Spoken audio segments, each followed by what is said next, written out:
कहे के भावा तो जोड़ी बनल रहो अरे दुल्हा दुल्हीन के समधि समधीन के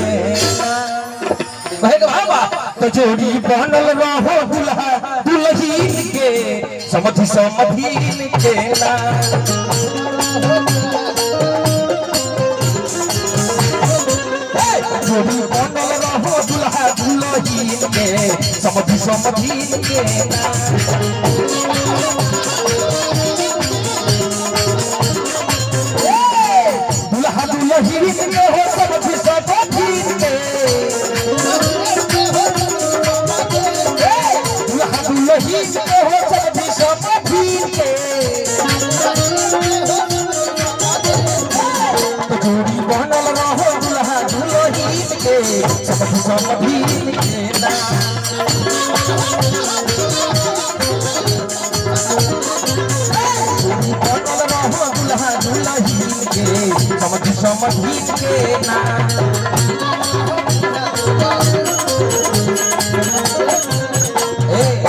भांडा लगता है कुर्सियां तो दीवाना लगता है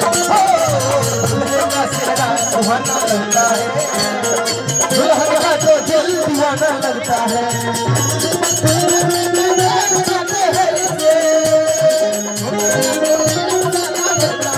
दूल्हे का सहना सुहाना लगता है दुल्हा तो दिल दीवाना लगता है दूल्हे का सहना सुहाना लगता है दुल्हन का दिल दीवाना लगता है समधि समधीन के आईपीएल बार में देखल जाई 12 बजे से विदेशी भैया कहेगा बाबा कि ससुरा में सेवा करी हो सास या ससुर के आओ बाबू जी पहले पहले ससुरा में सेवा करी हो सास या ससुर के नौबत गति में और छोटा काटे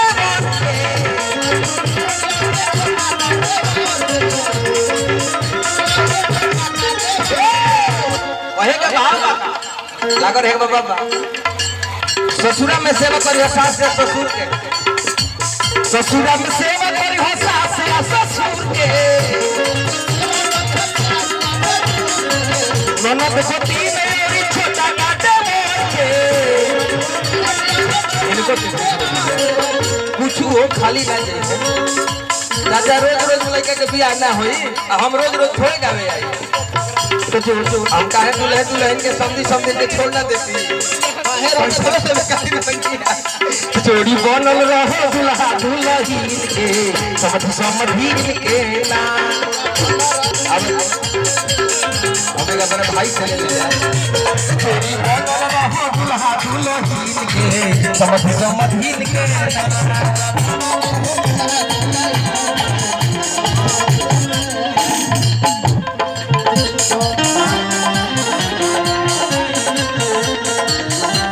भैया क्या बात है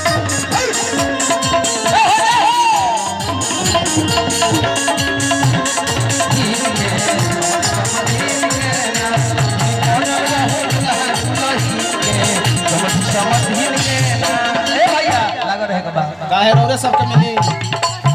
आज तो हम दे दे देखो बियाह खुशी के चीज है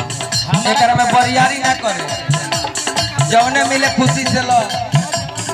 हमारा के दे दे सब है लोग तुरंत में भैया काहे हम तार दुश्मन नहीं है हेलो हमरे पैसा वाला कोने से दे दो काहे चीज पे दू किस्म कहलो ऐसा काम मत करो अरे इनका के दुर्गा जी समझ के देल हलो और ओरा के महिषासुर समझता लो कहे के बाबा जोड़ी बनल रहो दुल्हा दुल्हीन के समधि समधीन के ना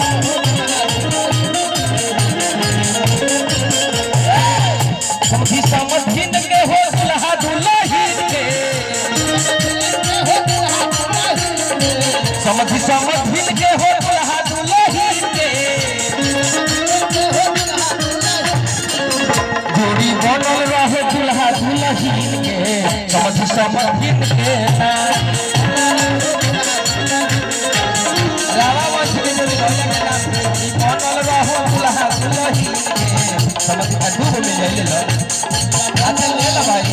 समझिन के जे धइके के दे हम ले लो ससुर में सेवा करी हो सास या ससुर के